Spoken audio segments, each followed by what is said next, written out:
أعوذ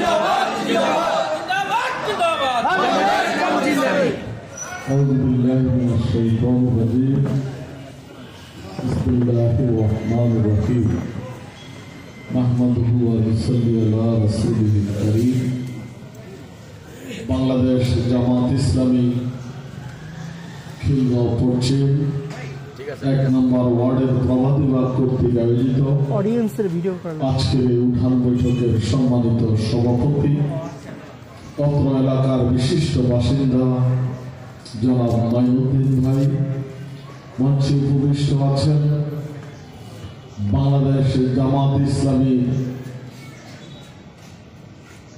খিলগাঁও পশ্চিম থানার সম্মানিত আমির, খিলগাঁও অঞ্চলের সহকারী পরিচালক জননেতা জনাব মাহমুদুল হাসান। উপস্থিত আছেন বাংলাদেশ জামাত ইসলামী খিলগাঁও অঞ্চলের 3 সদস্য, 2 নম্বর ওয়ার্ডের স্থায়ী বাসিন্দা জননন্দিত নেতা জনাব মোহাম্মদ শাহজাহান। মঞ্চে উপবিষ্ট আছেন বাংলাদেশ জামাত ইসলামী মহানগরী দক্ষিণের সম্মানিত মিডিয়া সম্পাদক, আমাদের এই 9 আসনের নির্বাচনের আসন পরিচালনা পর্ষদের অন্যতম সদস্য জনাব আশরাফুল আলম ইমাম। উপস্থিত আছেন বাংলাদেশ জামাত ইসলামী মনোনীত 1 নম্বর ওয়ার্ডের সম্মানিত কাউন্সিলর পদপ্রার্থী আপনাদের সকলের সুপরিচিত ব্যক্তিত্ব জনাব শফিকুর রহমান মোল্লা, অন্যান্য নেতৃবৃন্দ, সমবেত এলাকার বিশিষ্ট ব্যক্তিবর্গ, দেশপ্রেমিক ভাইয়েরা, পর্দার আড়ালের মা ও বোনেরা, আসসালামু আলাইকুম ওয়া রাহমাতুল্লাহি ওয়া বারাকাতুহু। সম্মানিত ভাই ও বন্ধুগণ, দীর্ঘ সময় আপনারা এখানে অপেক্ষা করছেন, আমাদের নেতৃবৃন্দের কাছ থেকে বক্তব্য শুনেছেন, রাত 10টা বেজেছে। আপনাদের লম্বা বক্তব্য দিয়ে ধৈর্যচ্যুতি ঘটাতে চাই না, আপনাদের অনুমতি পেলে 2-1টি কথা বলেই বক্তব্য শেষ করতে চাই। কি বলবো?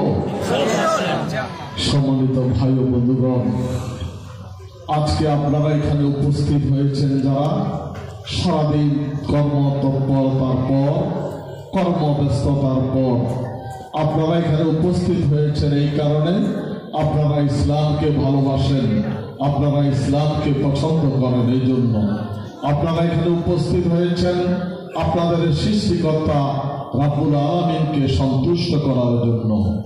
আপনারা এখানে উপস্থিত হয়েছেন আগামী দিনে বাংলাদেশে ইসলামী রাষ্ট্র ব্যবস্থা প্রতিষ্ঠার জন্য। এজন্য আপনাদের এই ত্যাগ, আপনাদের এই কোরবানি, আপনাদের এই স্যাক্রিফাইসকে আমি শ্রদ্ধা জানাই।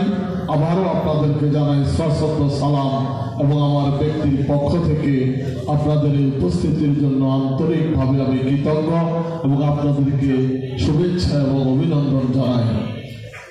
প্রিয় এলাকাবাসী, আমাদের এই 1 নম্বর ওয়ার্ড একটি পরিচ্ছন্ন ওয়ার্ড। ঢাকা সিটি কর্পোরেশনের দক্ষিণের অনেকগুলো ওয়ার্ডের থেকে এটি একটি পরিপাটি ওয়ার্ড, পরিচ্ছন্ন ওয়ার্ড। এই ওয়ার্ডে এখনো নানাবিধ সমস্যা বিরাজমান। এই ওয়ার্ডের বিভিন্ন জায়গায় ইফতিজিদের জন্য কিছু লোক ভোট পেতে থাকে। এই ওয়ার্ডের অনেক জায়গাতে এখনো মাদকের ব্যবসার ছয়লাভ। এই ওয়ার্ডে এখনো অনেক নাগরিকের সমস্যা। আমরা আমাদের নির্বাচনী ইশতেহারে ঘোষণা করেছি, আমরা প্রতিশ্রুতি দিয়েছি, আমরা এই এলাকার সমস্যা সমাধানে সচেষ্ট থাকব। ইতিমধ্যে গ্যাস, রাস্তা, মশক নিধন এবং মাদক ইফতিজিং বন্ধের জন্য আমরা প্রশাসনের সাথে দফায় দফায় মিটিং করেছি। আমাদের কার্যক্রমকে আমরা অব্যাহত রেখেছি। আমরা সংগঠনের পক্ষ থেকেও বিভিন্ন সময় পর্যায়ক্রমে প্রতিনিয়ত ধারাবাহিকভাবে মশক বিধ অভিযান আমরা পরিচালনা করে যাচ্ছি। আমরা নির্বাচিত হলে আমাদের এই নাগরিক সমস্যাগুলো সমাধানের জন্য আপনাদেরকে সাথে নিয়ে আমরা সচেষ্ট থাকবো ইনশাআল্লাহ। সম্মানিত ভাই ও বন্ধুগণ, প্রিয় দেশপ্রেমিক ভাইরা, আমাদের এই বাংলাদেশ স্বাধীন হয়েছে 54 বছর। এই 54 বছরে এই দেশে অনেক সরকারের পরিবর্তন হয়েছে, অনেক ব্যক্তি এমপি হয়েছেন, মন্ত্রী হয়েছেন, অনেক দল রাষ্ট্রীয় ক্ষমতায় অধিষ্ঠিত ছিল।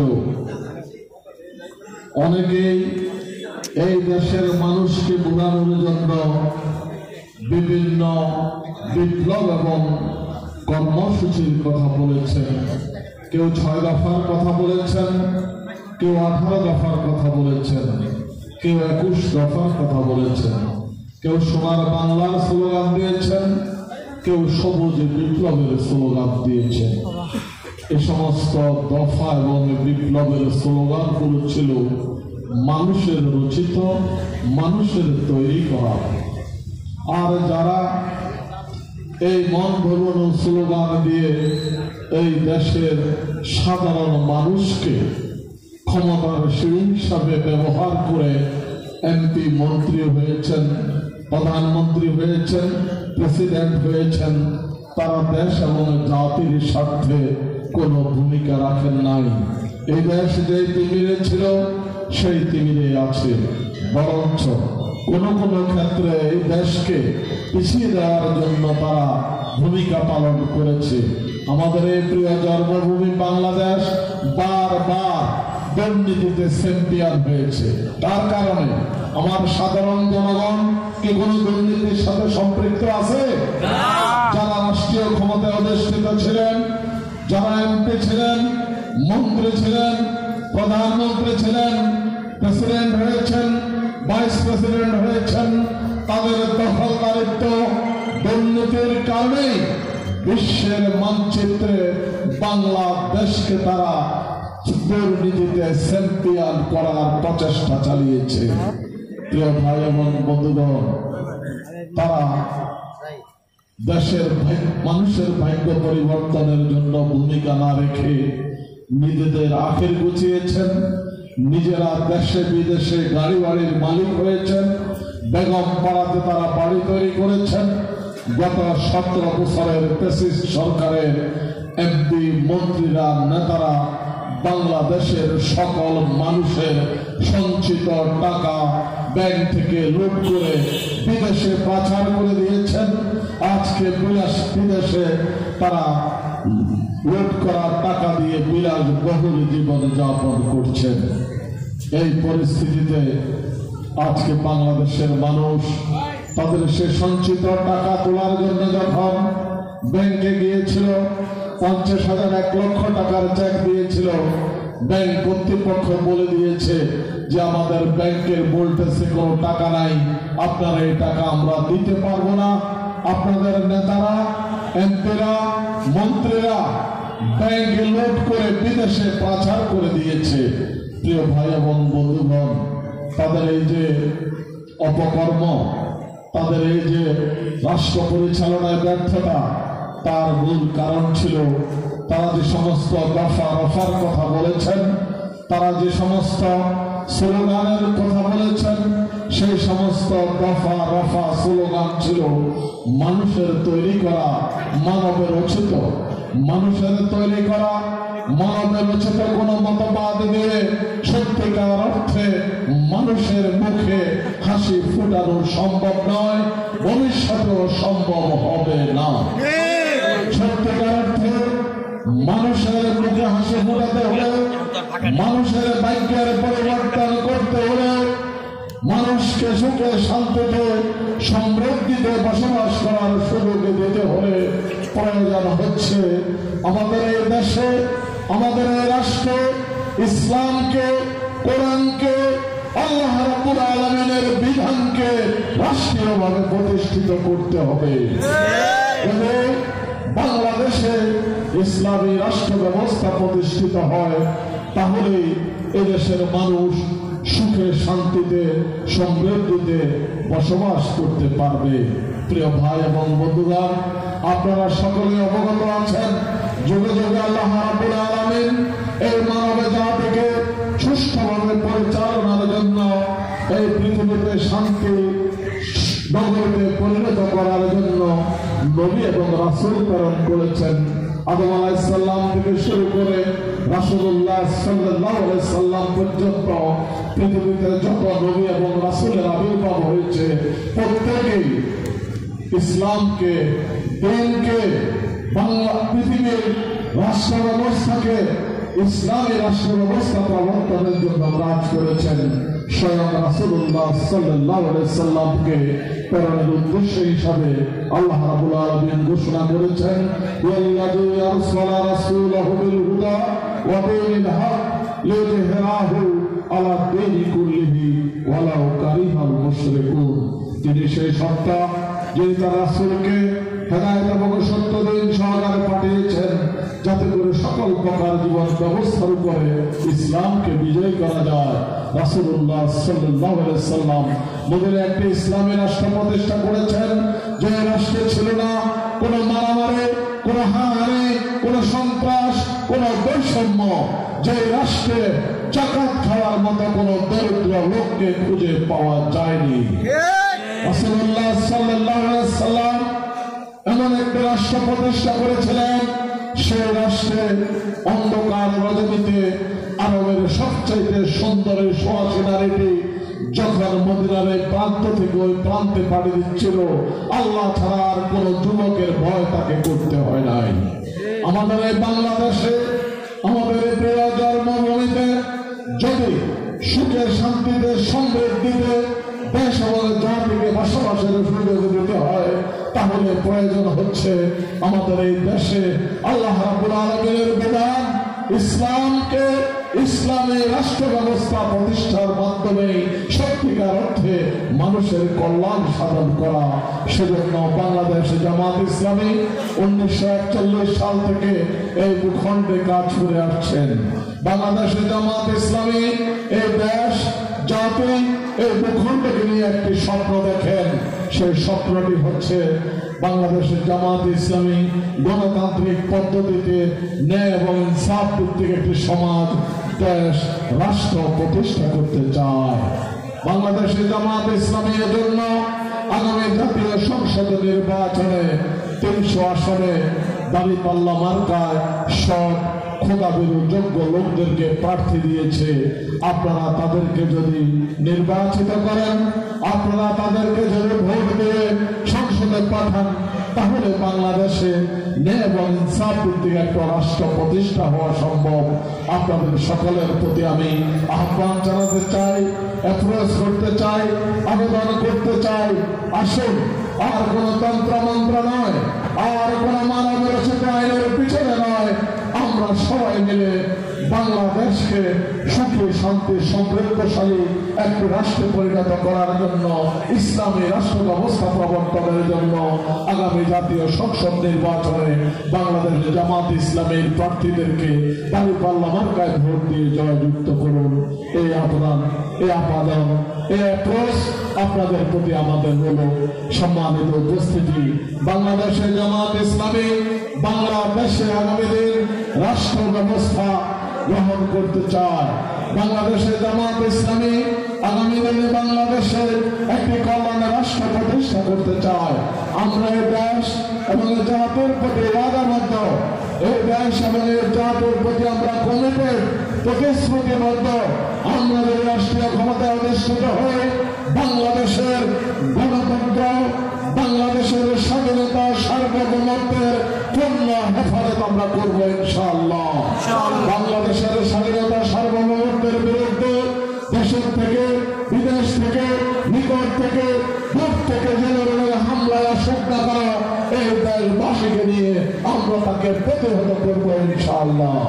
আমরা বাংলাদেশে একটি সাস্টেনেবল ডেমোক্রেসি প্রতিষ্ঠা করতে চাই, টেকসই গণতন্ত্র। সেই টেকসই গণতন্ত্র প্রতিষ্ঠার জন্যই বাংলাদেশে জামাত ইসলামী পিআর পদ্ধতিতে নির্বাচন চায়। পিআর পদ্ধতিতে নির্বাচন হলে প্রত্যেকটি ভোটারের ভোটের মূল্যায়ন হবে। হবে। আমাদের দেশে তথাকথিত পদ্ধতি অনুযায়ী 28 থেকে 30% ভোট দিয়ে একটি দল রাষ্ট্রীয় ক্ষমতায় অধিষ্ঠিত হয়ে বাকি 70 থেকে 72% ভোটারের মাথায় চরকি ঘোরায় ষড়যন্ত্র কায়েম করে বেশিরভাগ কায়েম করে পিয়ার পদ্ধতির নির্বাচন হলে এই ধরনের আর ফ্যাসিস্টার বাংলাদেশে জন্ম নিতে পারবে না। আমরা বাংলাদেশে এমন একটি নির্বাচন চাই, এমন একটি নির্বাচন উপহার দিতে চাই সুষ্ঠু এবং সকল দলের অংশগ্রহণে আমরা একটি নির্বাচন চাই। আমরা এই দেশে গত 3টি নির্বাচনে যারা ভোটাধিকার প্রয়োগ করতে পারেন নাই তাদেরকে আমরা আশ্বস্ত করতে চাই, আগামী নির্বাচনে আপনারা স্বাচ্ছন্দ্যে ভোট কেন্দ্রে যাবেন, আমরা ভোট কেন্দ্রে পাহারা দেব, আপনারা আপনাদের ভোটাধিকার প্রয়োগ করবেন। ভোটাধিকার প্রয়োগের ক্ষেত্রে আজকে বাংলাদেশের শহরে, গ্রামে, গঞ্জে, নগরে, বন্দরে, ট্রেনে, বাসে, লঞ্চে আওয়াজ উঠেছে পরিবর্তন চাই, পরিবর্তন চাই, পরিবর্তন চাই। বাংলাদেশের মানুষ আর কোন সন্ত্রাসীকে, আর কোন দখলদারকে, আর কোন দুর্নীতিবাজকে আগামীতে ভোট দিয়ে নির্বাচিত করবে না। আপনারা এমন লোকদেরকে নির্বাচিত করবেন যারা দেশকে সুষ্ঠুভাবে পরিচালনা করবে। খোলাফায়ে রাশেদিন যেভাবে ঘোষণা করেছেন, হযরত ওমর ফারুক রাদিয়াল্লাহু আনহু বলেছিলেন যে কোন মানুষ নয়, যদি কোনো একটি কুকুর ফুরাতের নদীর তীরে না খেয়ে মারা যায় সেজন্য আমাকে আল্লাহর কাছে জবাবদিহি করতে হবে। আমাদের বাংলাদেশ জামাত ইসলামের সহযোগ্য খোলাফায়ে নেতারা সেভাবে প্রতিশ্রুতিবদ্ধ। আপনারা সবাই জানেন আমাদের বহুজন দায়িত্বশীল নেতা, আমির জামাত, সেক্রেটারি জেনারেল বাংলাদেশের 3টি মন্ত্রণালয়ের দায়িত্বে ছিলেন।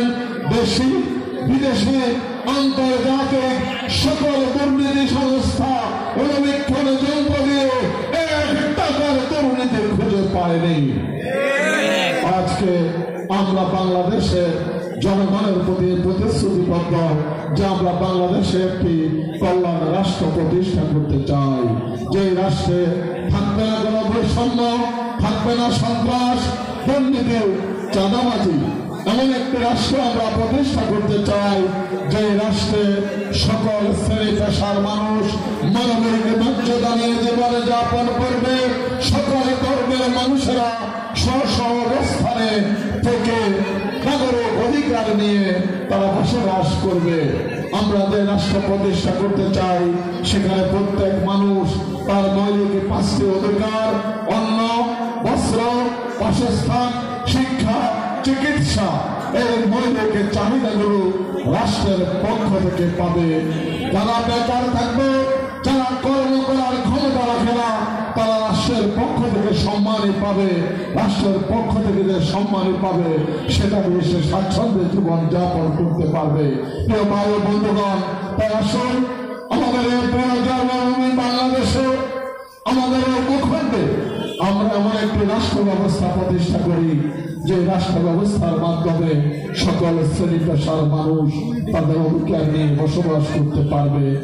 আমরা সব খোলামের যোগ্য লোকদেরকে আগামীতে জাতীয় সংসদে নির্বাচিত করে আপনাদের সকলের প্রতি উদাত্ত আহ্বান জানিয়ে আপনাদের সকলকে আগামীতে বাংলাদেশের ইসলামী রাষ্ট্র ব্যবস্থা প্রতিষ্ঠানে আন্দোলনে অংশগ্রহণ করার জন্য উদাত্ত আহ্বান জানিয়ে আমি আমার বক্তব্য শেষ করছি। আল্লাহ হাফেজ। বাংলাদেশ জিন্দাবাদ, বাংলাদেশের জামাত ইসলামী জিন্দাবাদ, আগামীর বাংলাদেশ ইসলামের বাংলাদেশ ইনশাআল্লাহ। আসসালামু আলাইকুম ওয়া রাহমাতুল্লাহি ওয়া বারাকাতুহু।